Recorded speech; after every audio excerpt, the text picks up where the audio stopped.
artificial, system online.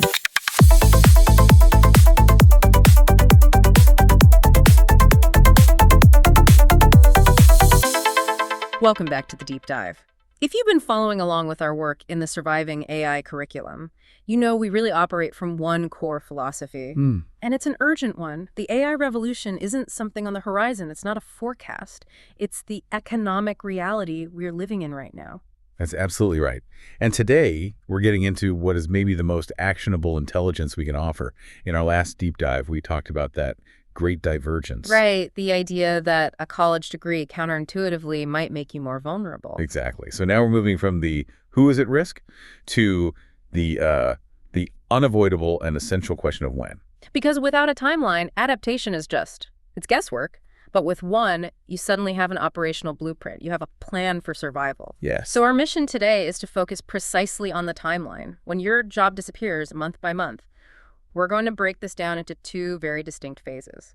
Phase 1, which is the immediate crisis happening right now through 2027. And phase 2, this is the big one, the acceleration phase, which really starts to target that huge group of white-collar knowledge workers from 2028 all the way through 2030. Okay, so before we dive in, we have to anchor this conversation in hard numbers. The data has to lead. It has to. And the sources we've analyzed, they confirm the core premise from the curriculum's philosophy right out of the gate. So get this, 76,440 people have already lost their jobs to AI in 2025 alone. 76,000. 76,440. And that isn't a projection for 10 years from now. It's a documented, verifiable number from this calendar year. It's a very harsh and immediate proof point. Okay, we need to scrutinize that number because it's a shocking headline. How is a figure like that even tracked? Is this just U.S. job losses or is it global? We need to know if we're comparing apples to apples here. That's a crucial question, and the answer is it's tracked globally. The data is pulled from corporate filings, from internal reporting that gets leaked, and from sector-specific analyses. Right away. Like the layoff tracker that's maintained by the consulting firm Challenger, Gray and Christmas. They specifically categorize AI automation as a reason for layoffs. So this isn't just lumping it in with general market downturns. Not at all.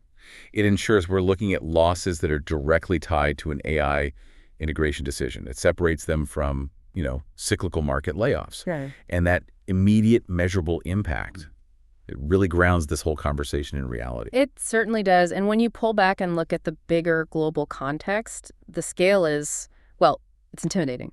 The World Economic Forum, looking at global employment trends, estimates that a staggering 85 million jobs are set to be displaced by automation by the end of 2025. 85 million. Yeah. And that's less than a year away. We're talking about almost 100 million people facing a complete career pivot on a very, very short timeline. And the U.S. numbers show this Right, yeah. acceleration, right? It's not a straight line. No, it's a curve that's getting steeper. Between 2020 and 2024, AI-driven automation impacted about 2.4 million jobs in the U.S. But for 2025 alone, the projection is another 1.1 million disruptions. So the rate of change is increasing every month. Dramatically. Now, we have to be fair here. We always need to address the counter-narrative, which is also prominent in our source stack.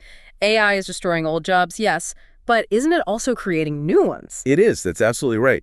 The very same WEF report projects that 97 million new roles will be created globally by 2025. 97 million. So on paper, that's a net positive of 12 million jobs. On paper, yes, you can meet that argument. So then why are we framing this as a survival guide? If the net outlook is positive, what's the problem? The problem is the massive bottleneck that our sources highlight again and again. It's the bridge that fails to connect the person who lost their job to the new opportunity. And that bridge is reskilling. It's reskilling. And the data here is just, it's sobering. Globally, only 36% of displaced workers have successfully managed to shift into one of those new, high-demand, AI-influenced roles. Only 36%, so 64%, almost two-thirds are left behind. They are. The jobs are there.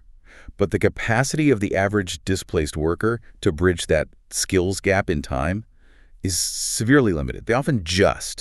They lack the foundational technical background or the corporate support to make the leap. And corporations know this is happening. We're seeing huge initiatives, right? Companies like Amazon, IBM, they've poured over $1 billion into reskilling programs. Over $1.2 billion collectively, yeah. And they're specifically targeting things like cloud infrastructure and AI fluency. But The fundamental reality here is that this commitment to continuous learning, it's no longer a professional advantage. It's the baseline. It is the fundamental requirement for career survival. If you are not actively learning the tools that are going to redefine your job, you are by definition falling into that 64% bottleneck. The corporate world is not waiting. It's not waiting for the workforce to catch up. And that harsh reality brings us right to phase one, the current wave.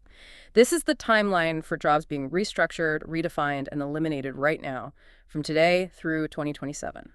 Let's look at the corporate pattern. The clearest pattern is visible inside these massive companies. Just take IBM. Their CEO made a very public, very direct statement that they were pausing or outright eliminating roles that AI could replace. This wasn't a guess. It was a mandate. It was a mandate to restructure an entire internal division, and they started with HR. Okay, let's get granular. What specific HR functions did AI take over at IBM? We need to know the tasks, not just the department name. The sources detail it really well. First, they use things like rule-based automation, or RPA, and specialized LLMs for tasks like automated resume screening. So creating an algorithmic filter for hiring. The very first pass. Then, AI systems took over routine tasks in benefits administration and streamlined employee onboarding. These are things that are highly repetitive and process-driven. Tasks with clear standard metrics for success. Easy for an AI to learn. Precisely. And the result? The elimination of approximately 8,000 human employees. These were people whose entire careers were built on performing those routine, transactional HR processes. They were replaced by a coordinated system of different AI tools. And we see the same paradox at Microsoft, right? The company that is literally at the forefront of building this technology. Microsoft axed 6,000 workers. And the targeted roles tell the whole story. Customer service, technical support, and content moderation. So it highlights that paradox perfectly. It's the clearest example. Microsoft is simultaneously hiring the people building the automation, the AI engineers, the data scientists, while immediately laying off the workers who are being automated. Yeah. It's an explicit strategy. Hire the builders, fire the built upon. Exactly. And that dynamic, it forces you, the listener, into a binary choice right now. Are you a consumer of the automated service, or are you a creator, a manager, an orchestrator of the system? Because if you're just a consumer, your time in that role is dramatically shortened. Right. Okay, let's move from the internal company restructurings to the crisis sectors, the jobs that are on the chopping block right now in 2025. The single most vulnerable group, the one facing a crisis point in phase one, is customer service. The consensus across multiple analyses estimates an 80% automation probability for transactional customer interactions by the end of 2025. 80%. 80%. If you work in this field, your organization is either aggressively integrating AI chatbots right now, or they're planning to within the next few months. It's happening. An 80% automation rate sounds like total job elimination, but the data stack we looked at suggests it's a bit more nuanced. It's more of a fundamental redefinition of the human roles that are left. That's the critical insight. When AI takes over 80% of routine inquiries, password resets, billing questions, simple troubleshooting, the human agents who remain are no longer generalists. They're specialists. They become AI escalation specialists. They are only handling the most complex, the most ambiguous, or the most emotionally charged issues that the AI fails at. The number of jobs shrinks, yes, but the required human skill set changes overnight, from routine problem solving to high-stakes judgment, conflict resolution, and empathy. But let's pump the brakes on that 80% figure for a second, because this is where a deep dive really adds value. The surviving AI source suggests 80% probability, but we found conflicting data showing a more complex process happening on the ground. Absolutely. A Gartner survey from later in 2025 found that only 20% of customer service leaders had actually reduced staff because of AI. Only 20%. That's a huge gap between the potential for replacement and what's actually happened. A massive gap. And even more telling, 55% of leaders in that same survey reported stable staffing levels, even while the AI systems allowed them to handle a higher volume of customer inquiries. So AI is augmenting the existing staff. It's making them more efficient rather than just replacing them wholesale, at least in the short term. That's the reality. Leaders are being advised to focus on incremental transformation and workforce augmentation, not just framing AI as a way to cut headcount. And we have a perfect case study for this, for where AI currently fails in customer service and proves the human element is still resilient. I'm talking about the Klarna reversal. Yes, Klarna. The huge fintech company. They went all in on AI for customer interactions. They saw it as the future, as the way to scale. But then, They reversed course and started actively rehiring human agents. Why? What did the AI fail to do that made them bring people back? It failed at empathy and real connection. Yeah. That's it. Customers dealing with complex financial problems or high-stakes issues felt alienated by the transactional, often monotone AI responses. The AI just couldn't handle the nuance. It lacked the contextual understanding to navigate anger or distress or just weird, unusual scenarios. Yeah. The Klarna spokesperson, Claire Nordstrom, she summarized it perfectly. She said, AI gives us speed. Talent gives us empathy. And our customers need speed, but they absolutely demand empathy when the stakes are high. So even in phase one, the human job doesn't vanish entirely. It just shifts to that complex, high-stakes, emotional territory that AI finds so difficult. But if your job is purely transactional, purely data processing, you are in trouble. You're in terminal decline. Which brings us to the second crisis sector, data entry. This is facing mass elimination globally. Projections are suggesting 7.5 million jobs eliminated by 2027. And that includes traditional data entry clerks, Transcriptionists, basic clerical classification roles, anything like that. The unifying principle here is that these tasks are what researchers call easy to learn for an AI. Right. If the task has a simple, objective way to measure success and a clear path from input to desired output, AI can automate it quickly and at scale. Exactly. Any task that involves verbs like transcribe, classify, write boilerplate, record, or compute, those are all prime targets. They're highly structured.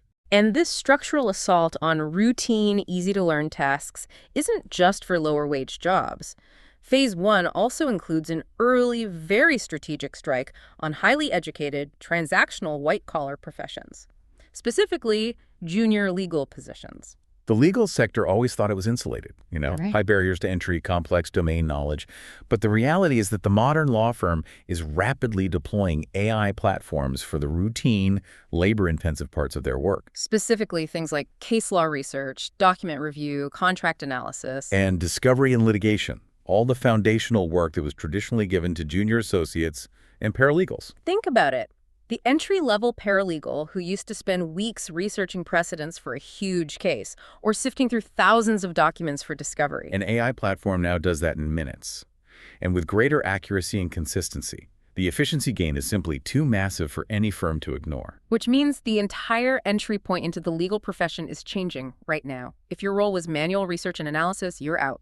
The new role is strictly AI output verification. That is the precise displacement mechanism. The traditional legal pyramid model is collapsing. The one where they hire 20 junior associates, make them do grunt work for 3 years, and then keep a few as partners. That's over. It's over. Yeah. By 2028, the data suggests the new model will be radically compressed. They might hire 5 high-performing juniors whose main job is managing the AI outputs, ensuring their accuracy, and handling complex client relationship work. The other 15 positions, the ones that were just for routine work, they just won't exist anymore. This whole analysis should be a massive, urgent wake-up call. If you're a phase one worker in customer service, data entry, a junior legal role, you have to adapt, and you have to do it in the next 18 months, maybe less. The severity of this reality check cannot be overstated. The timeline from when a company deploys an AI tool to when it completely replaces a task can be as short as 3 months. 3 months. If your job is built on those easy-to-learn verbs, you have to pivot immediately. You either have to get the skills to become an AI escalation specialist who handles the high-stakes, empathetic side, or you start the intensive process of reskilling into a high complementarity role right now. Phase one is hitting routine implementation, but the data suggests phase two is fundamentally different. It's not just about tasks anymore, it's about the career pipeline itself. Exactly. So phase one eliminated tasks. Let's move into phase two, the acceleration and the squeeze. This covers 2028 through 2030. And this is where it gets really interesting, because this phase is coming for the mass of knowledge workers, the junior professionals who always relied on a linear, structured career path. This period is what we call the squeeze, because AI is systematically targeting the entry-level white-collar worker. It's creating a massive choke point for recent graduates and anyone trying to switch careers. The research points to a really rapid contraction of that job pipeline. Okay, let's start with the sheer contraction of opportunity. 42% of employers surveyed believe that the majority of entry-level white-collar jobs could just vanish in the next 5 years. And that belief is already driving massive organizational change. It's making hiring practices much more cautious. And it's made worse by the automation of the hiring process itself, right? Applications are being filtered by these algorithmic gatekeepers. They are. The data indicates that 73% of applicants suspect that an AI system blocked their job application. Only 21% ever even reach a human interview. Just think about that. If you're a young professional or you're trying to switch careers, you're not just competing against other people, you're competing against an algorithmic filter that's designed to optimize headcount and efficiency. And this contraction is most visible in the tech sector itself, the one place that generations of workers saw as the safest, most lucrative career path. The ultimate safe haven. And it's not anymore. UK tech graduate roles fell 46% in 2024, with another 53% drop projected by 2026. In the US, entry-level tech job postings fell a dramatic 67% between 2023 and 2024. 67%. That's a collapse. It's a fundamental shattering of the career promise. If you're graduating in the late 2020s, the job market you prepared for in fields like software development or data science, it might just not exist at the entry level when you get your diploma. That's why that Stanford study was so important. It documented a 13% relative employment drop for 22 to 25-year-olds in occupations that are highly exposed to AI. And this squeeze isn't just in tech. It's hitting traditionally stable, regulated sectors, too, like accounting. Accounting is getting hit hard. Yeah. Gartner predicts that 80% of routine accounting work will be automated by 2030. You see firms like PwC and KPMG aggressively cutting their junior grades, fundamentally reshaping their entire talent pyramid. So the junior accountant who used to spend their first few years reconciling ledgers, doing basic tax compliance, that workload is now entirely within the capabilities of generative AI. Entirely. The field is rapidly shifting. It now requires a higher level of specialist who's focused on strategy, interpretation, complex regulatory compliance, and high-level consulting. Tasks that require human judgment and synthesis. Exactly. The traditional entry point is systematically disappearing.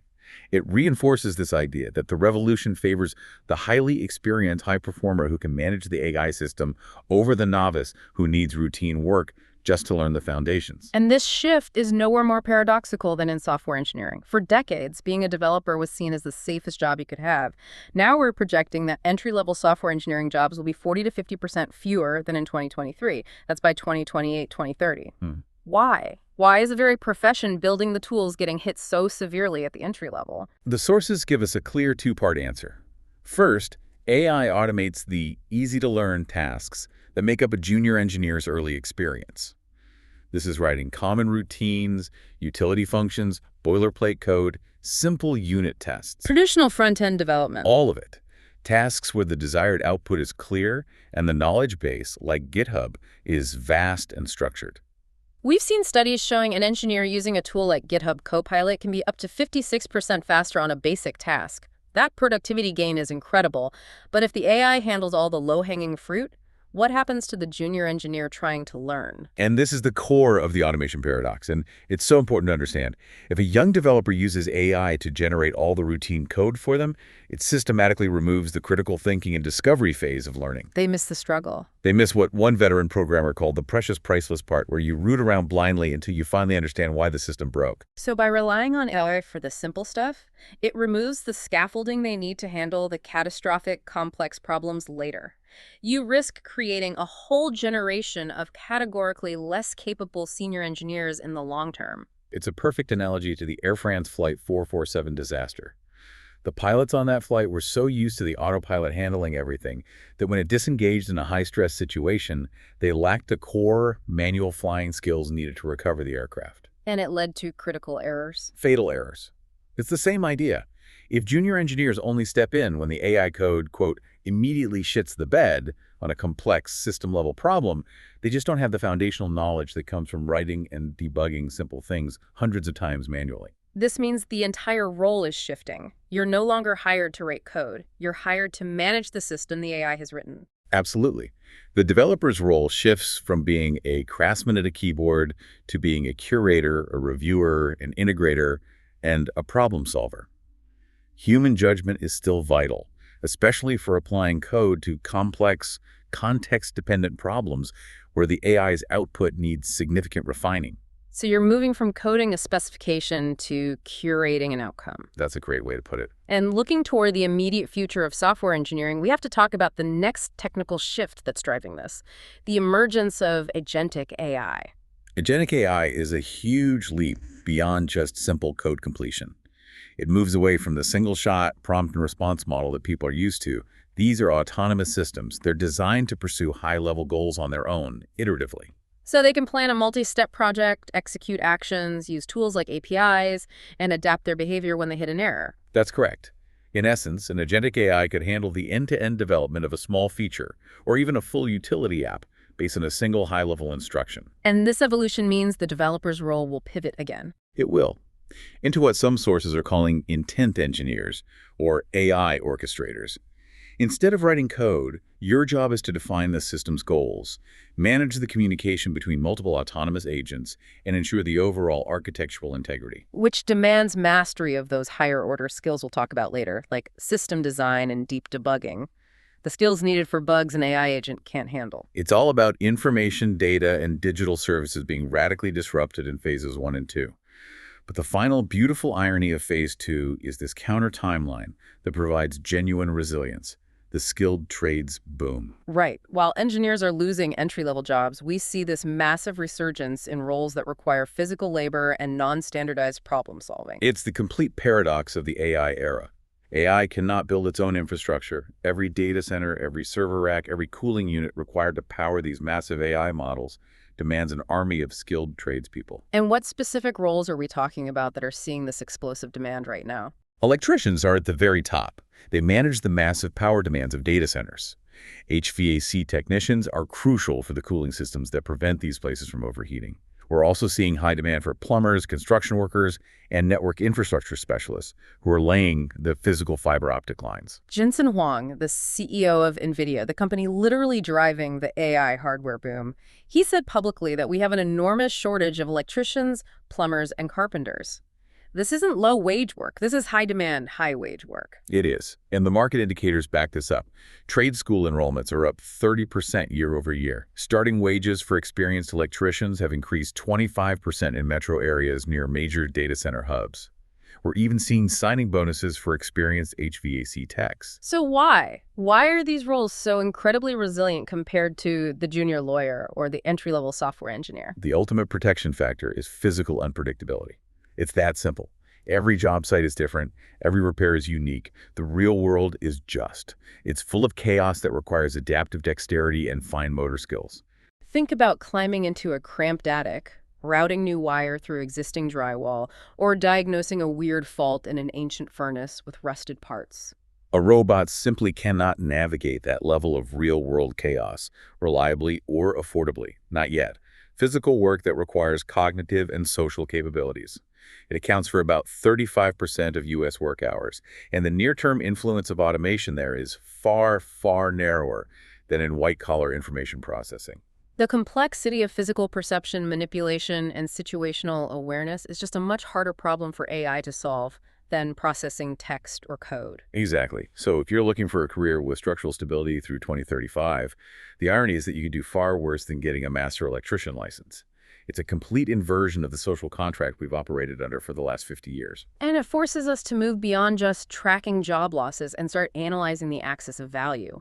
It's not just about replacement. It's about maximizing complementarity, how well a human can leverage the tool. If we zoom out to the bigger picture here, the traditional wisdom about automation waves, that they primarily hit middle-skilled labor like factory workers, that's being fundamentally challenged by generative AI.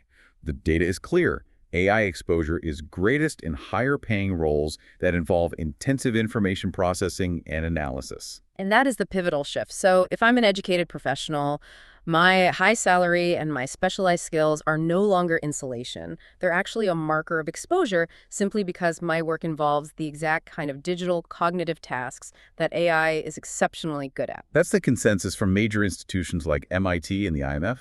AI exposure is distributed much more equally across the earning spectrum than previous automation waves were.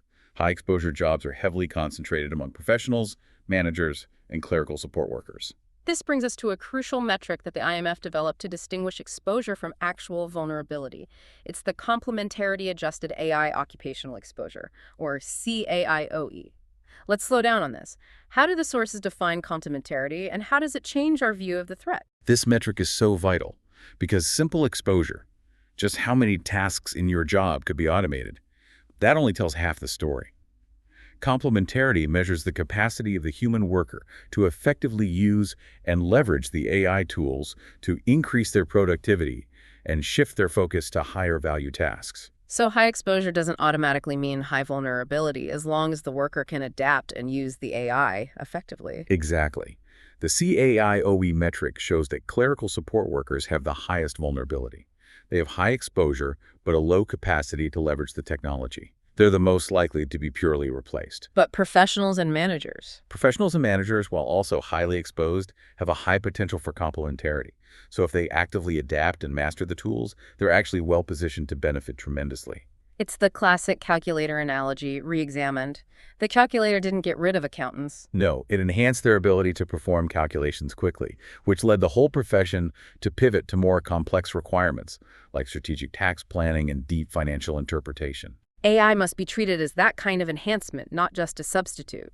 And the real displacement, according to the IMF model, comes when high-wage earners refuse to adapt or aren't trained effectively.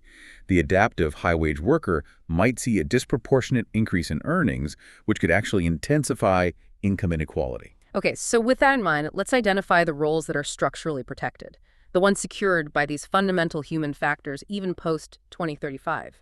First, you have roles protected by high-stakes judgment and personal liability. Society demands a human be accountable for life or death decisions. So licensed professionals remain essential. Doctors, nurses, engineers, architects.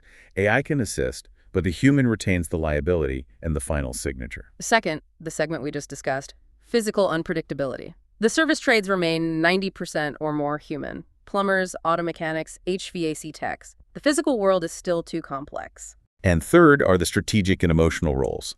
Executive leadership CEOs, senior executives, board members, they remain human. These roles require high-stakes strategic decisions, crisis management, building stakeholder relationships, public accountability.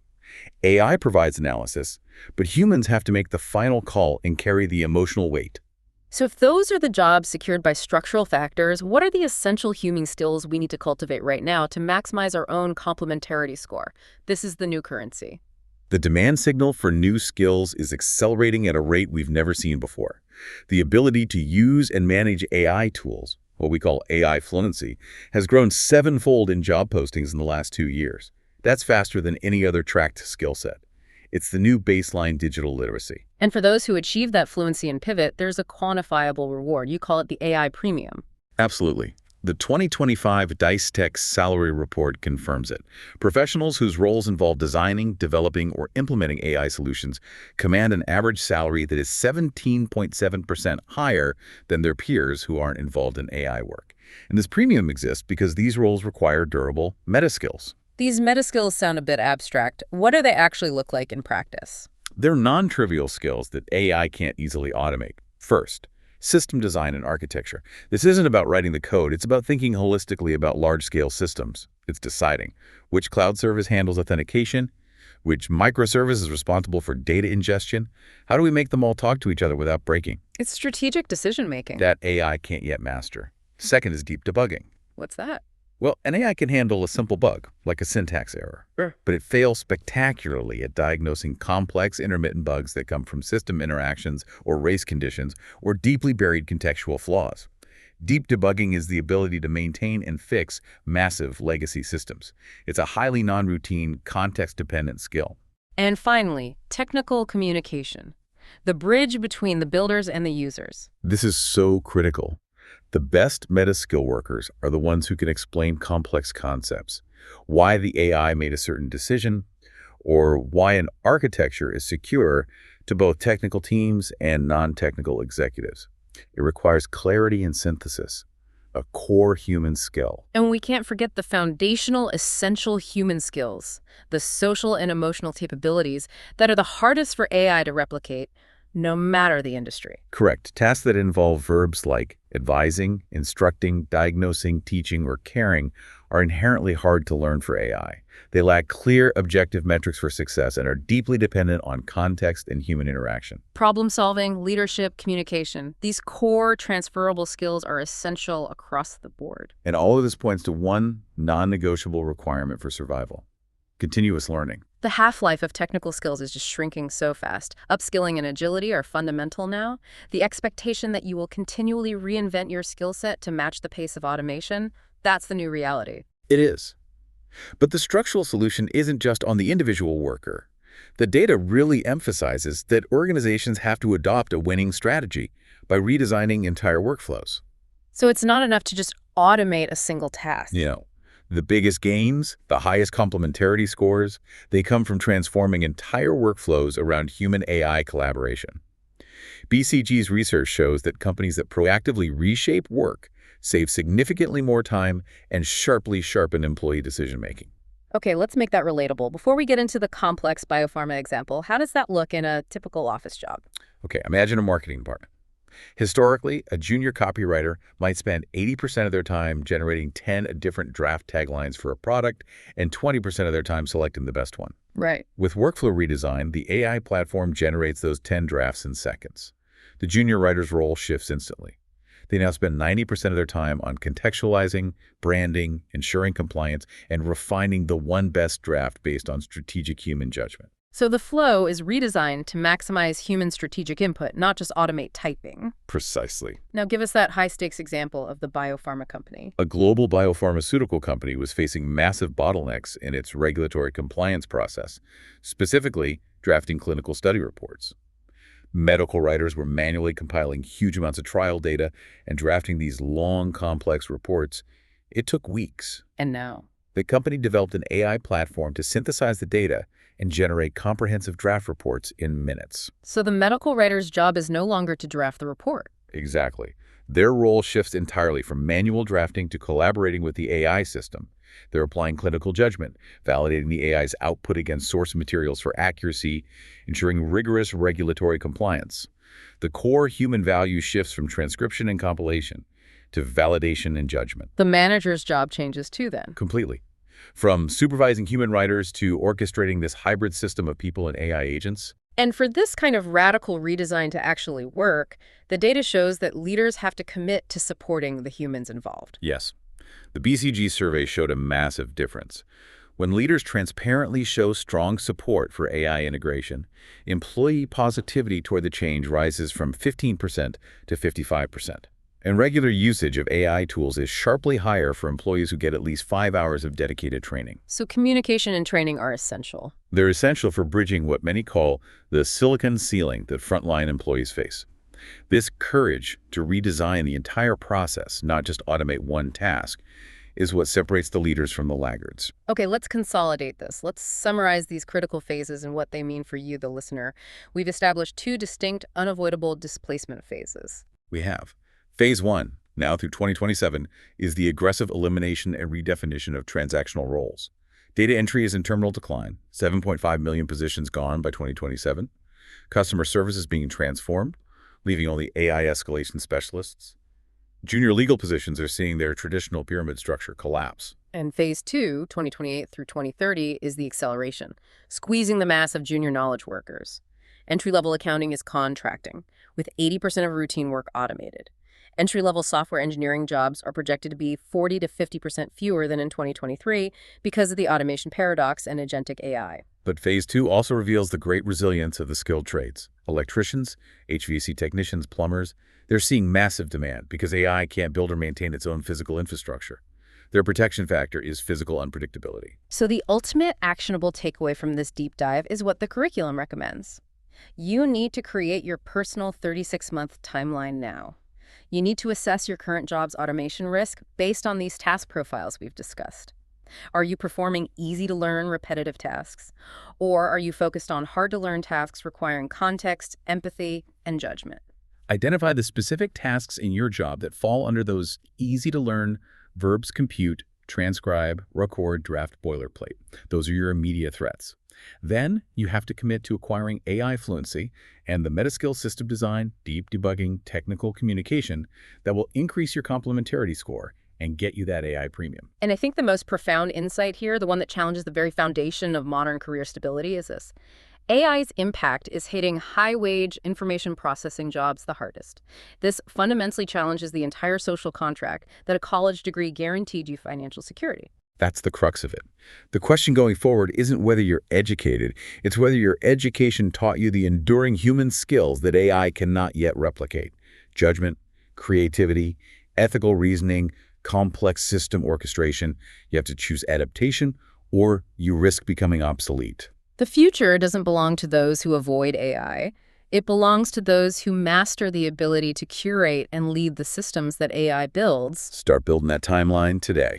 And if you want to drill down specifically into those professions we identified as being hit hardest by the Phase 2 squeeze, the highly educated knowledge workers facing this ultimate divergence, you should join us for our next deep dive. Next time on the Deep Dive, we will be tackling Episode 4. Data scientists, lawyers, and accountants, why knowledge workers are screwed.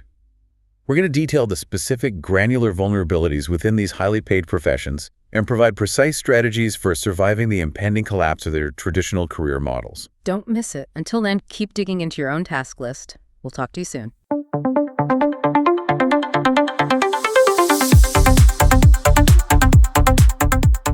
Thanks for listening. Join us next time on Surviving AI.